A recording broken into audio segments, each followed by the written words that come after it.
My girlfriend said, "I'm dating around, don't you move on." I replied, "Blocked." Then I locked every account, went private, froze joint cards, split bills, logged the texts, and I just smiled because her backup plan was about to vanish for good. 3 years with Brooke felt like building something solid, the kind of relationship where you actually discussed mortgage rates and weekend plans. I'm Nathan, 29, senior accountant at a mid-sized firm. The type of guy who keeps spreadsheets for our budget and genuinely enjoys planning our future together.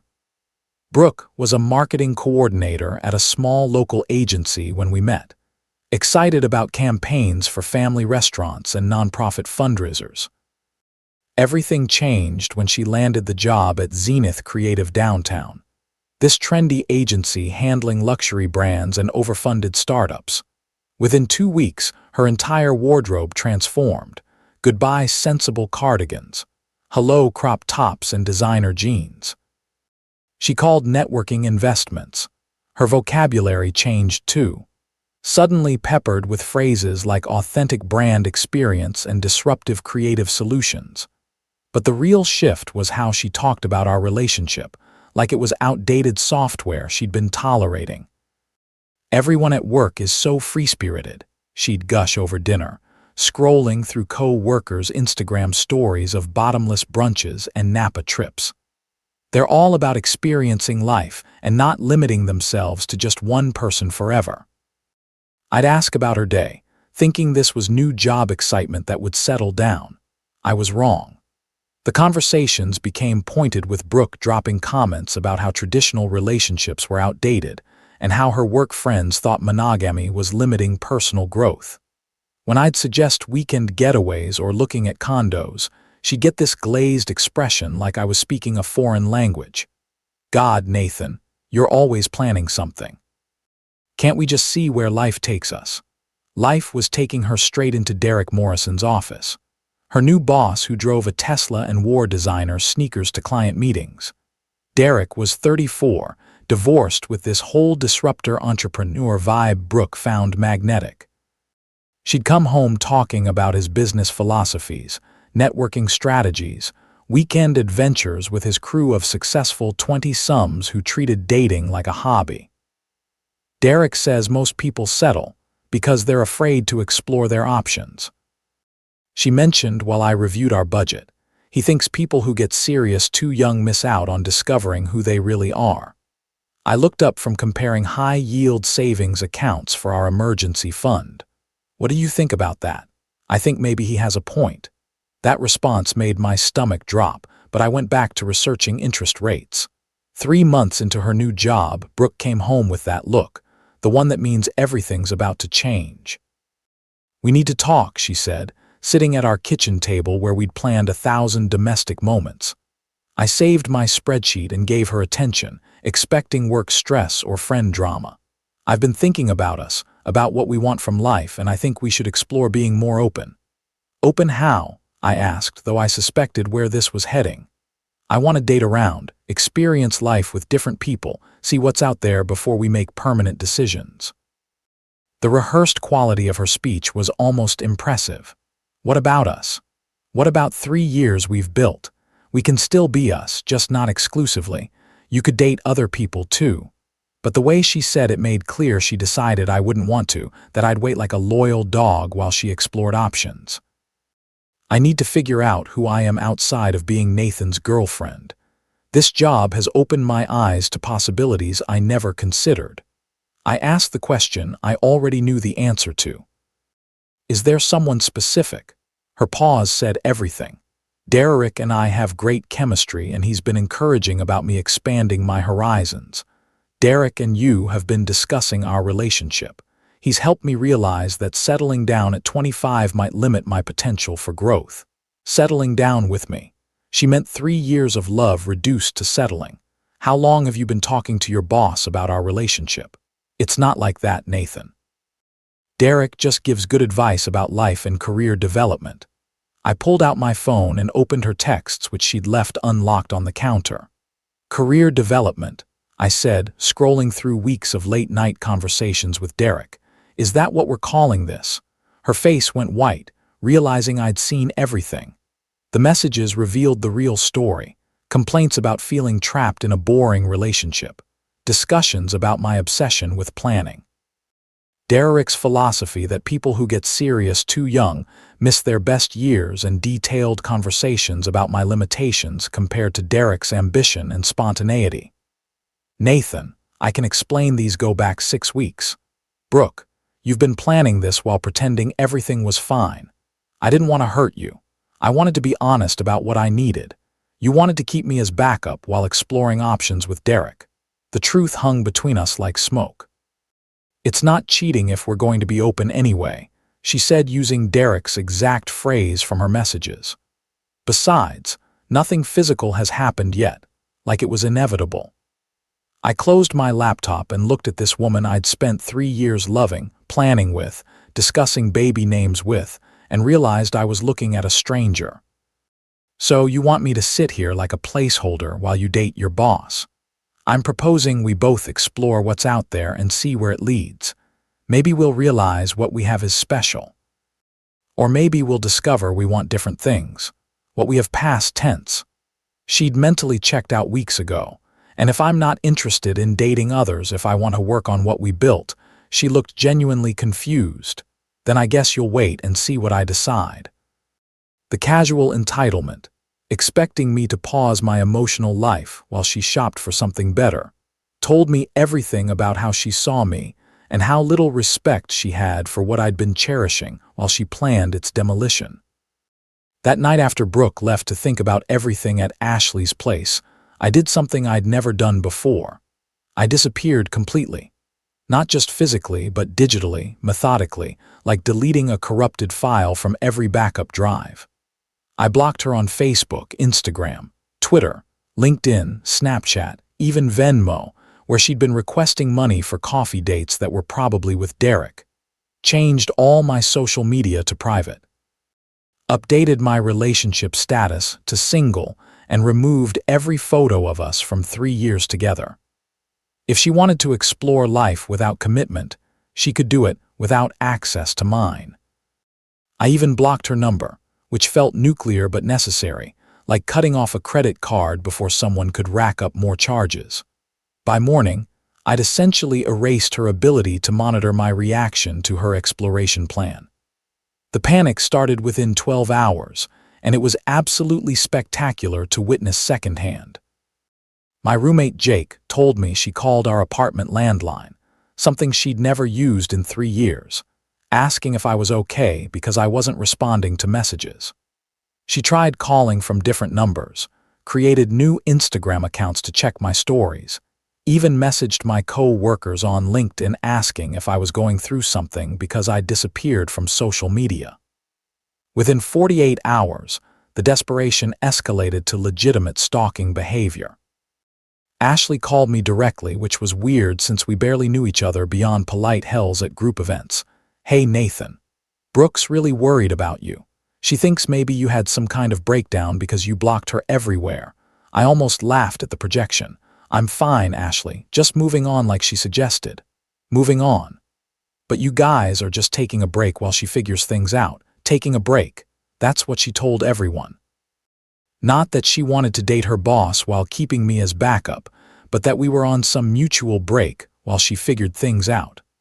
Classic Brooke, controlling the narrative to make herself look thoughtful rather than selfish. "We're not taking a break," I corrected.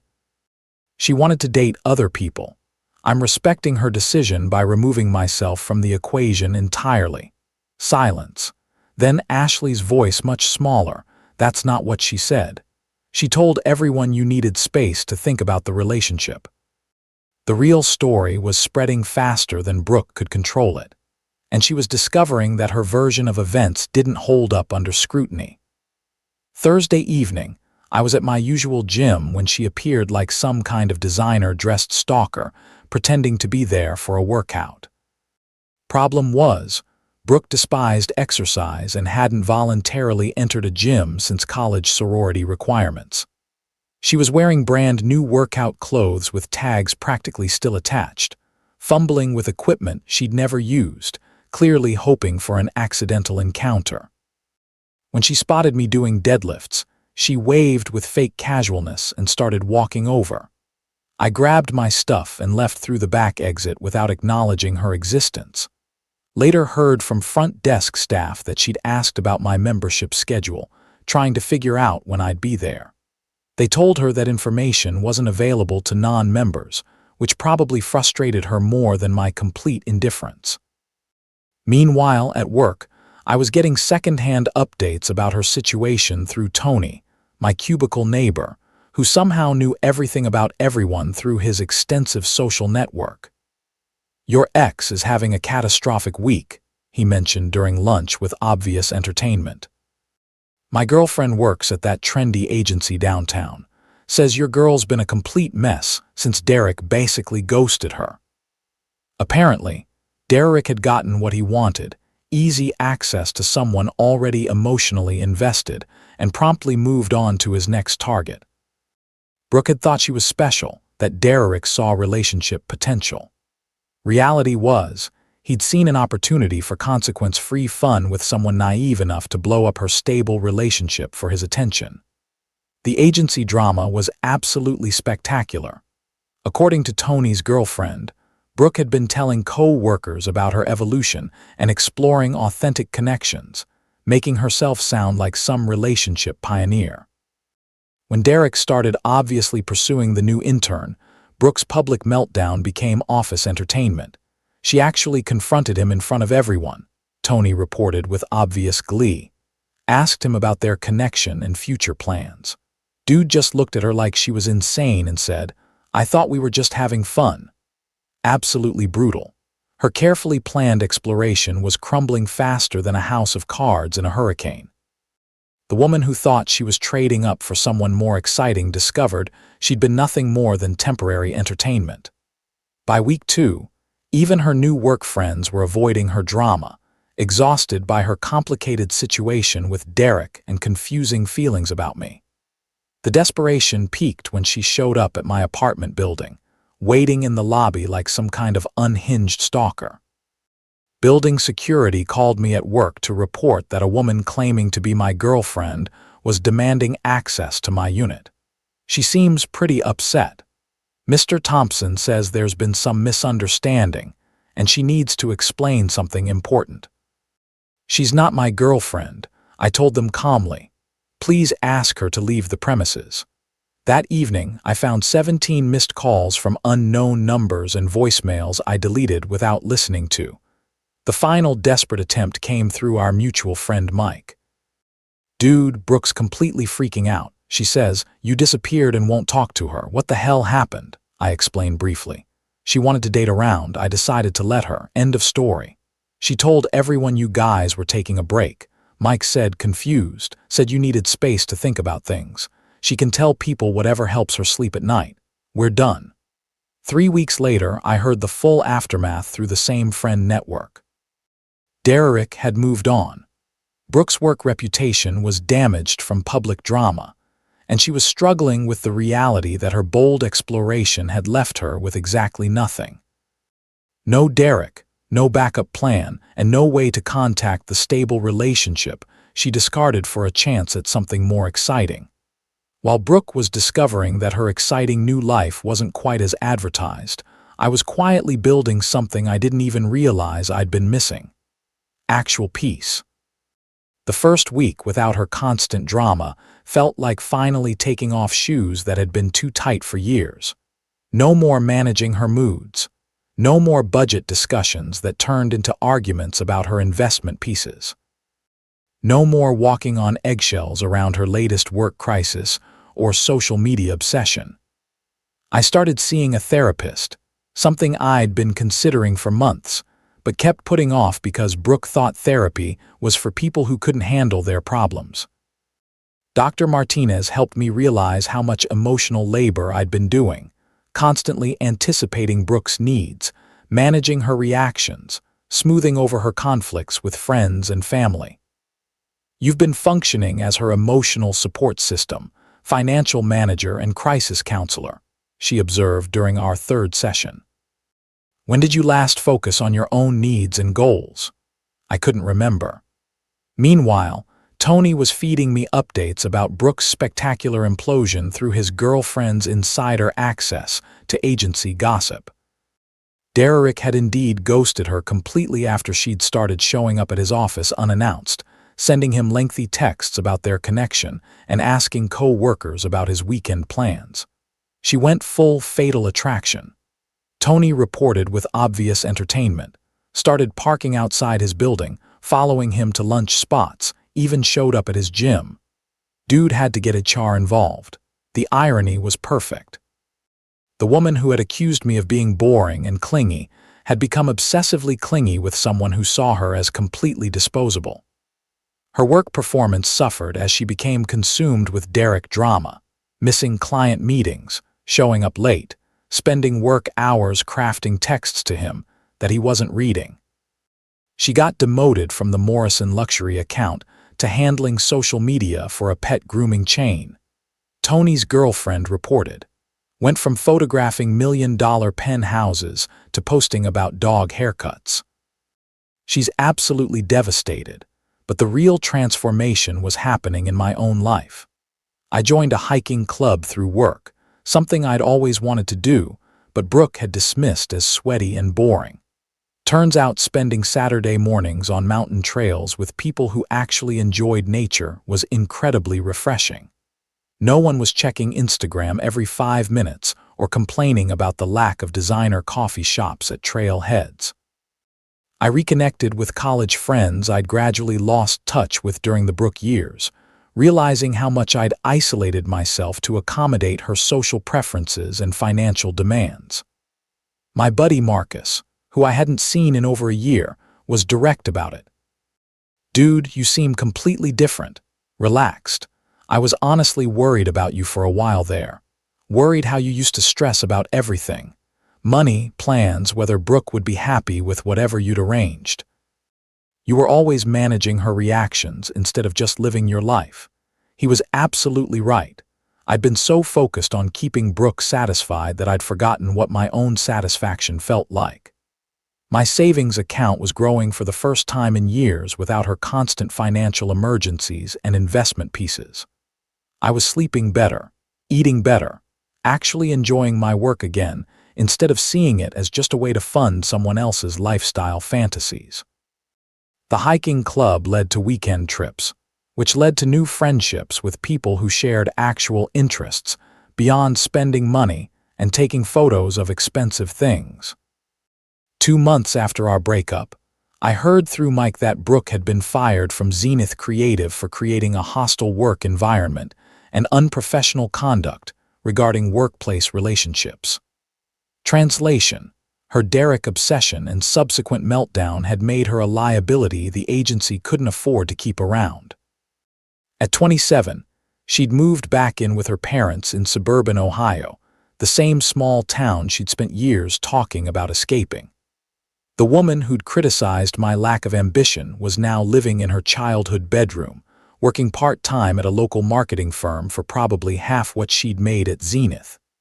But the most satisfying part was learning about her desperate attempts to monitor my life from a distance. Since I'd blocked her everywhere, she'd been using fake LinkedIn accounts to check my professional updates, trying to understand how I seemed so much happier without her. "She keeps asking mutual friends about you," Mike mentioned during a chance encounter at our old coffee shop. "Wants to know if you're dating anyone, if you seem depressed, if you ever mention missing her. What do you tell her? The truth. That you seem like a completely different person. Happier, more confident, like someone who finally got rid of something that was weighing them down." Mike paused, studying my face. "She expected you to fall apart without her, didn't she? She expected me to wait around while she explored better options," I corrected. When I didn't, it probably shattered her entire worldview about her own importance.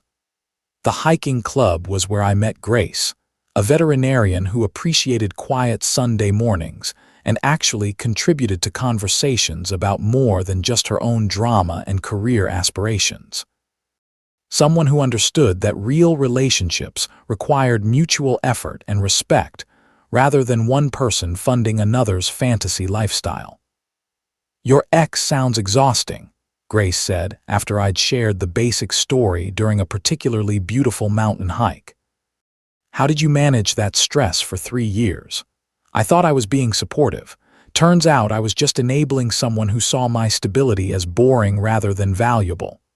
Her loss, Grace said simply and meant it. While Brooke was adjusting to her parents' rules and curfews at 27, learning what life looked like when no one was subsidizing her designer dreams, I was finally building the kind of life I'd always wanted, filled with people who valued what I brought to relationships rather than what I could provide financially. Month 2 brought escalation tactics that would have impressed a military strategist if military strategists specialized in unhinged desperation. Brooke started showing up at my office building during lunch hours, lurking in the lobby, wearing sunglasses like some discount private investigator, hoping to accidentally bump into me. Building security knew my face by now and would discreetly text me when she was spotted, allowing me to use alternative exits like I was dodging paparazzi.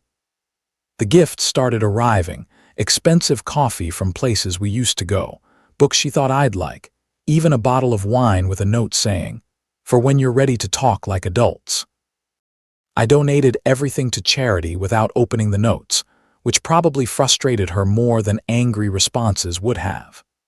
But the nuclear option was contacting my family, claiming she was worried about my mental health and suggesting I might be having some kind of breakdown. My mom called, confused and concerned after receiving a lengthy Facebook message from Brooke about how I'd completely changed and was isolating myself from people who cared. "She seems really worried about you, honey," Mom says, "you blocked her everywhere and won't talk to mutual friends." I explained the situation briefly. Brooke wanted to date other people. I'd moved on. She was having trouble accepting reality. "Oh," Mom said, her tone shifting completely. "She made it sound like you were having some kind of crisis." "The only crisis is her discovering that actions have consequences." Meanwhile, the hiking club was introducing me to people who shared my values, including Grace, a veterinarian who appreciated quiet Sunday mornings and contributed to conversations about more than just her own drama. Grace was brilliant, funny, and had this refreshing way of being genuinely interested in other people's lives without making everything about herself. We started spending time together outside hiking, coffee dates, museum visits, quiet dinners where we actually talked about books, career goals, travel dreams, substantial things that mattered. Grace insisted on splitting every check, had her own hobbies and friend groups, and somehow made me feel interesting rather than inadequate. The contrast with Brooke was stark. 3 months in, Grace and I made our relationship official, and I posted one subtle photo of us at a wine tasting. Nothing dramatic, just 2 people clearly happy together. The reaction from Brooke's spy network was immediate and catastrophic. Within hours, Ashley was calling to report that Brooke had seen the post and completely lost it, spending the evening crying and drinking wine while stalking Grace's Instagram. She keeps saying, "You moved on too fast. That 3 years should mean more." Ashley reported, "I told her 3 years should have meant more to her before she decided to explore other options." The final manipulation attempt was both predictable and genuinely concerning. A week after discovering my relationship with Grace, Brooke posted increasingly dark social media updates about feeling abandoned by everyone and not seeing the point anymore. Classic attention-seeking escalated to fake suicidal ideation designed to manipulate me into contact. The calls started coming from multiple friends. "Nathan, you need to call Brooke. She's posting scary stuff and keeps saying you're the only one who understood her. She's talking about not wanting to be here anymore. You can't ignore this." The emotional blackmail was textbook manipulation. Create a crisis, make it about me. Force contact through guilt and fear. But after months of therapy and distance from her chaos, I could see the pattern clearly. Instead of falling for it, I did what any responsible adult should do. I called her parents directly. "Mrs. Peterson, this is Nathan. I'm calling because I'm concerned about social media posts Brooke's been making that suggest she might be having thoughts of self-harm. Her mother's sigh was audible. She's been spiraling since she moved back home. We've been trying to get her into counseling, but she keeps insisting she just needs to fix things with you. She needs professional help, not me. I'm going to call the crisis hotline and report her posts. You might want to consider having her evaluated. Then I called the National Suicide Prevention Hotline, reported her posts, and provided her current address. Let trained professionals handle someone threatening self-harm rather than letting myself be manipulated into resuming contact with someone who'd proven she'd use any tactic to regain control. The posts disappeared within hours, and I heard through Mike that Brooke's parents had taken her for evaluation. She's furious that you called her parents instead of responding directly, he reported. Keeps saying you humiliated her and made everything worse. I potentially saved her life by getting her proper help instead of reinforcing her manipulation tactics. If she wants to be angry about that, it says everything about her priorities. Grace's reaction when I explained the situation was exactly what I'd hoped for. Concern for Brooke's well-being combined with complete support for how I'd handled it. You did exactly the right thing, she said firmly. Someone threatening self-harm needs professional intervention, not romantic reconciliation. The fact that she's angry about getting help instead of getting your attention tells you everything. 6 months later, I heard that Brooke had started therapy and was working at her hometown's small marketing firm, slowly rebuilding her life away from the chaos she'd created. I genuinely hoped she found what she needed, but her problems were never about me. They were about someone who'd confused external validation with self-worth and stability with boredom. 8 months later, Grace and I were at our mutual friend Mike's wedding when I spotted Brooke across the reception hall, and something was immediately off about the whole picture. She was wearing a dress that probably cost more than her current monthly salary, accompanied by some guy in an ill-fitting rental tux who looked like he'd rather be anywhere else on earth. But the real giveaway was the massive engagement ring she was displaying with the subtlety of a neon billboard, making sure everyone could see it while she laughed just a little too loudly at her fiancé's obviously forced jokes. Grace noticed my expression change. That's her, isn't it? Yeah, and she's putting on quite a performance. We watched from across the room as Brooke worked the crowd, making sure everyone saw her ring and heard about her amazing new relationship with Brad, who she introduced as a successful entrepreneur. Despite the fact that he clearly had no idea what anyone was talking about when they asked about his business. The whole thing screamed desperation masked as triumph. When she spotted me, the fake smile faltered for just a moment before she cranked it up to 11, whispering something to Brad and pointing in our direction. They started making their way over with the determination of people on a mission. Nathan. Brooke's voice was pitched just loud enough for nearby tables to hear. I was hoping you'd be here.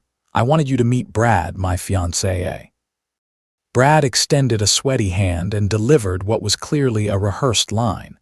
Great to finally meet Nathan. Brooks told me so much about you. The poor guy looked like he was being held hostage. Grace stepped forward with genuine warmth. Congratulations on your engagement. When's the wedding? Brooke's confident mask slipped slightly. Oh, we're still planning. Brad's just so spontaneous, aren't you, honey? Brad nodded with the enthusiasm of someone reading cue cards.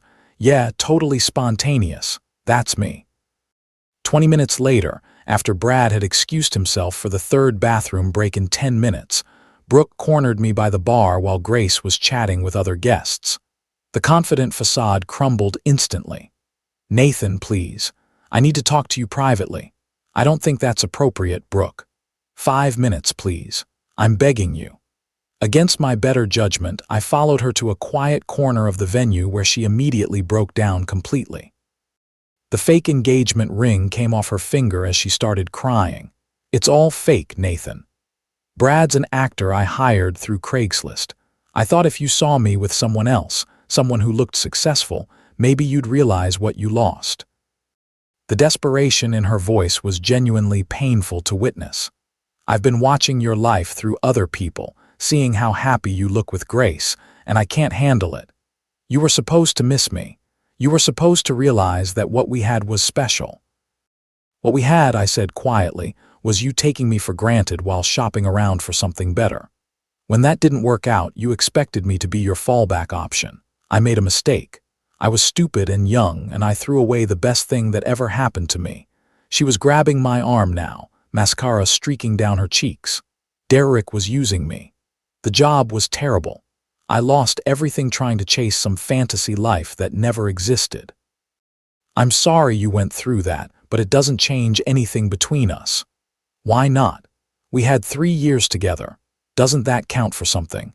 It counted for everything until you decided it wasn't enough. You don't get to come back now that your other options didn't work out. That's when Grace appeared beside us, and I braced myself for awkwardness or jealousy. Instead, she simply handed me a glass of water and stood quietly supportive. You must be Brooke, Grace said calmly. I'm Grace. Nathan's told me about your history together. Brooke looked between us, probably expecting some kind of territorial confrontation. When Grace remained perfectly composed, it seemed to deflate her completely. I should go, Brooke whispered, putting the fake ring back on. Brad's probably wondering where I am. As she walked away, Grace turned to me with something that looked like admiration. That was handled perfectly. You were kind but firm, sympathetic but boundaried. I'm actually impressed. Instead of being threatened by my ex's breakdown, Grace was proud of how I'd managed the situation. The difference between someone secure in themselves versus someone who needed constant validation was remarkable. We enjoyed the rest of the wedding without drama, dancing, and celebrating Mike's actual happiness with someone who genuinely wanted to be there. 6 months later, Grace and I were engaged for real. And I'd learned the difference between someone who values you and someone who sees you as a placeholder until something better comes along. The final chapter came as a text message that Grace happened to see first while we were planning our honeymoon. An unknown number. I heard you're engaged. I hope you know what a mistake you're making. She'll never love you the way I did. Grace showed me the screenshot later, laughing. I deleted it before you could see it. Figured you didn't need that energy in your life. She was absolutely right. While Brooke was still trying to insert herself into a life that had moved on without her, I was building something real with someone who understood that love isn't about keeping backup plans or exploring options. It's about choosing someone every day and meaning it. Grace never made me feel like I needed to prove my worth or compete for her attention. She chose me the same way I chose her, completely and without reservation. That's what partnership actually looks like when both people show up for.